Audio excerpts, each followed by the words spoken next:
Good morning. It's a Monday. Hope you had a great weekend. Today I want to talk about distant mentors or distant friendships. There's a lot of things that can happen throughout the course of your life. If you live long enough, you can meet people that you look up to, have friendships that you love, and then sometimes they grow distant. I was thinking about this because I realized a lot about me after dealing with finding my father and actually building a relationship with my biological father. I learned that a lot of the things I was pursuing in life, especially when I was in Macon, Georgia, throughout college, and also when I got to Florida, I was always trying to find a mentor, another person that I kind of felt like I could relate to and learn some things and have some dialogue with about life that I'm not figuring out in the books. I'm not figuring this thing out in jobs. I definitely go to God with it, but also have something right in front of me or a person to bounce off of about marriage, about career, about entrepreneurs, being in business, all of those things, trying to find someone that I can look up to that I can actually touch and have a conversation with. And a lot of that led me a lot of different ways and taught me a lot of bad things and a lot of good things at the same time. But also I had to realize that search for that need for that was producing an unfulfilled feeling inside of myself. And the more I thought about it, because when I talk about distant mentors, I was looking for a mentor.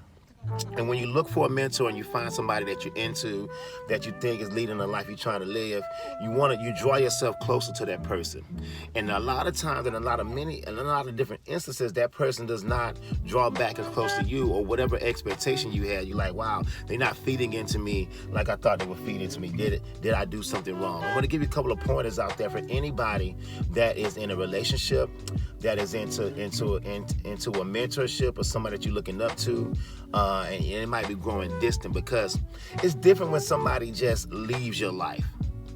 When somebody says, okay, I'm not dealing with you, I'm out, or you have a falling out, and y'all just are not friends anymore. But when you're distant, it's a little bit more, I don't want to say hurtful, but it's a little tense, because when you're distant, that means you can still kind of see this person maneuvering and walking around, and y'all have some kind of contact, but it's not what it used to be. It could be a situation where they may be keeping you around because of something that you do for them, or you might be just staying close to them, hoping that the relationship might change.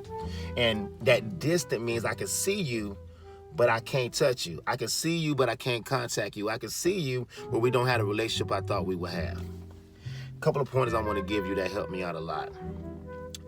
Number one, just because you have a distant relationship or something changes in a relationship does not automatically mean you did something wrong. Doesn't automatically mean that. It could be a couple of different things. It could be, look, that was what you needed to learn or what they needed to learn from you, and it was time to move on. Or it may not have clicked, but it's not always about you, and you didn't always do anything wrong. Relationship goes both ways, and it's just not always about you. So don't take that guilt on or try to figure out, well, what did I do? Well, what did I do? Well, what did I do? Keep living your life and keep moving. I promise you it'll be okay. Number two, a lot of times we live out of lack. So we feel like if we lose a friendship, we lose a mentorship, we lose a job, we lose somebody that was close to us, or they become distant in our lives, that there's not another mentor or person that can come in your life. Love is in abundance. God will always send a replacement. He will always adjust the situation, but he never will adjust what he planned for you. So he plans to give you abundance. You got to start to believe that regardless of who comes in and out and maneuvers in your life and is not a part of your life anymore, something else, somebody else, some new love, something will come about, but you got to keep living. I believe that if you stay in that mindset of lack, when you lose things, you start to become more and more stagnant, and that's even more unfulfilling than actually just not having anybody in your life. You don't want to be sitting still. So remember that it's always more out there. The third thing I would say, dude, is understand that, look, it's a two-way street. Relationships, you feed and also get fed. So take some time to reevaluate and analyze your part of the relationship, and did you actually give all you can give to get close to this person or this mentor? Did you actually value their opinion and their words? Did you have the right motives and the right heart to go up under somebody that sacrificed a lot to get where they had to go, and ask them to feed into you? Were you feeding into them as well and actually really heeding the words or taking that relationship to the next level. And it goes both ways.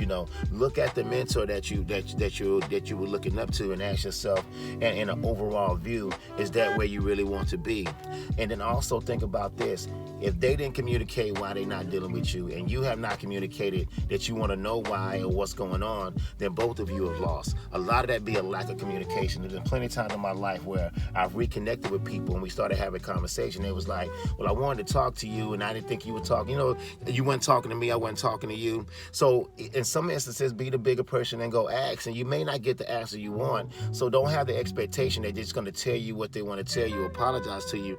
Don't have any expectation at all, but to get this off of you, talk to them about it, and still move on regardless, and make sure that you don't become stagnant in life and you can still go out there and make it happen. So let's recap about that. When you have distant mentors and things are going on and you're losing friendships, remember, number one, don't automatically blame yourself for that happening. Number two, it's in abundance. If you lose one, you will get another. And number three, be the bigger person. Analyze yourself and then communicate with that person if possible, and don't have any expectations of how they're going to return and answer any love to you, because in the end of the day, of course, the foundation is God. And like I said, God has promised you abundance, a great life. He's going to deliver it, but you cannot pick and choose the people or the circumstances that he's going to deliver it through. All right? Y'all be blessed. Have a great Monday. Do your thing today. Always hit me with your comments. I appreciate all the love and support from everybody that's been checking it out. And y'all just have a blessed day.